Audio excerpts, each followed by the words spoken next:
Well, the tolerance issue is interesting because what tolerance means is I'm stupid and flawed and so are you, so I'll make you a deal. You don't harass me too much about my stupidity and flaws and I'll try to leave you the hell alone too. And that's a pretty good deal for everybody. So that's the tolerance issue, right? We're all flawed, and if we demand too much of one another in terms of perfection and unity of belief or even unity of thought or even coherence of thought, then we're going to end up permanently at each other's throats. So we should just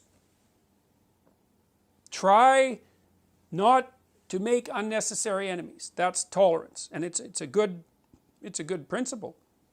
The diversity issue, the tolerance doesn't mean anything goes. That's not tolerance. That's refusal to take responsibility for mature discrimination. And discrimination has also become a dirty word. It's like there's no difference between discrimination and thinking. They're the same thing. Now you might say, well, what about unfair discrimination? It's like, well, that's a whole different issue. It's like if you have person A and person B and they're both equally qualified for a job, there's something wrong if you let something other than their qualifications determine whether or not they should get the job. I mean, no one debates that seriously anymore. You know, so if somebody doesn't get a job because of their race, everybody says, well, you know, what the hell's wrong with you? You're not taking advantage of the person's talent. You're doing society a disservice and you're hurting individuals unnecessarily. You shouldn't do that. It's like, okay, fine. We all agreed about that back in like 1965. That's covered. So, but the idea that anything goes with regards to tolerance and lack of discrimination, that's an entirely different thing. That does not mean that all people are the same or that all abilities are the same or that everything is of equal value. And so there's a big difference between tolerance and nihilism.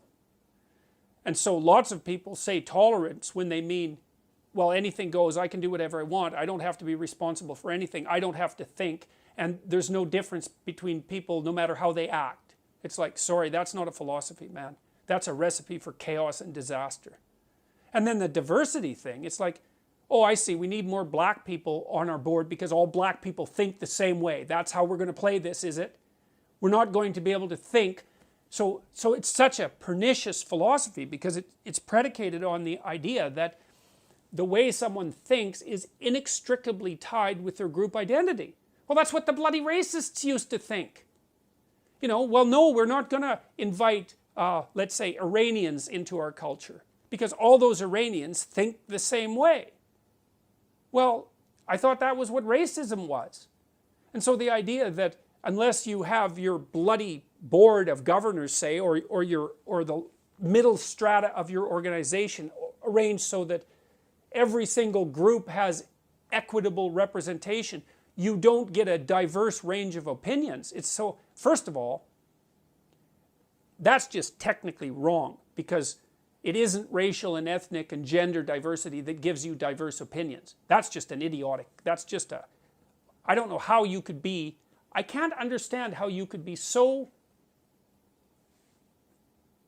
uninformed historically and technically that that argument would make sense to you. But apart from that, it's clearly, see, the bloody postmodernists, they're always criticizing what they call biological essentialism. So if I say, well, look, you know, on average women have a different set of interests than men, which they do, by the way, and that's not sociocultural. They say, well, that's biological essentialism. That's wrong. But then when it comes to race, they're perfectly willing to say, oh, well, you have to have an equitable representation of all the different races because otherwise you won't get the proper diversity of opinions. It's like, well, hold on a sec. Is race a biological construct? And you don't get the bloody diverse opinions without them emerging from this underlying biological construct? How is that not biological essentialism? And it's biological essentialism of the worst type.